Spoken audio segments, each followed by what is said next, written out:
আসসালামু আলাইকুম ওয়া রাহমাতুল্লাহ। সুধী দর্শক, দেশের প্রধান প্রধান জাতীয় দৈনিক পত্রিকার শিরোনামে স্থান করে নেওয়া গুরুত্বপূর্ণ খবরগুলো নিয়ে হাজির হলাম আপনাদের সামনে।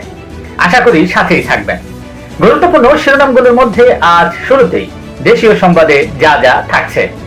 অর্থনৈতিক অঞ্চলকে সবুজ অঞ্চল হিসেবে গড়ে তোলার নির্দেশ দিলেন প্রধানমন্ত্রী তারেক রহমান।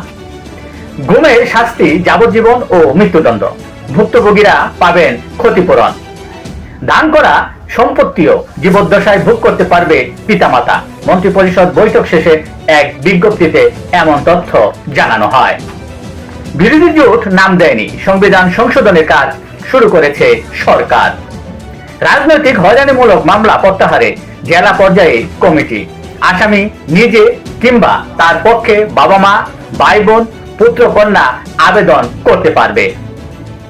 ৬৭ কোটি টাকা পানিতে, ফের ওয়াটার বাস চালুর উদ্যোগ প্রধানমন্ত্রীর নির্দেশে।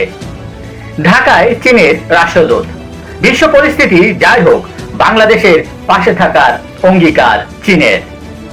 শেখ হাসিনা যেন রাজনৈতিক বক্তব্য দিতে না পারে, ভারতীয় হাই কমিশনারকে অনুরোধ করেছেন প্রধানমন্ত্রীর পররাষ্ট্র বিষয়ক উপদেষ্টা।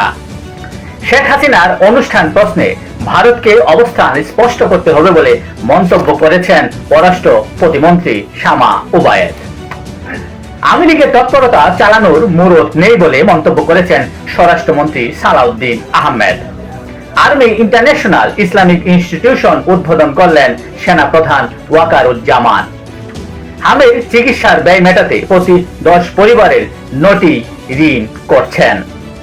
ফিরে দেখা 4 আগস্ট 2024। মার্চ টু ঢাকা কর্মসূচি একদিন এগিয়ে আনার সিদ্ধান্ত ছিল ঐতিহাসিক। দিনভর সংঘর্ষ, গুলি, সারা দেশে নিহত 98। দেশের প্রধান প্রধান জাতীয় দৈনিক পত্রিকার শিরোনামে স্থান করে নেওয়া আন্তর্জাতিক খবরগুলোর মধ্যে আজ যা যা থাকছে। রাশিয়ার সমুদ্র সৈকতে ইউক্রেনের ড্রোন হামলায় নিহত 6 জন। জীবিত থাকা নিয়ে সংশয়ের মধ্যেই সূচির সঙ্গে রেড ক্রিসেন্ট কর্মকর্তার সাক্ষাৎ। ইরানের সঙ্গে আলোচনা শুরু হচ্ছে বলছেন মার্কিন প্রেসিডেন্ট ডোনাল্ড ট্রাম্প। অপরদিকে তেহরান বলছে যুক্তরাষ্ট্রের সঙ্গে আলোচনা করছি না। ইরানের সংঘাত কেবল মধ্যপ্রাচ্যের নয়, এটি একটি বৈশ্বিক যুদ্ধ, মন্তব্য যুক্তরাষ্ট্রের সাবেক পররাষ্ট্রমন্ত্রী মাইক পম্পের।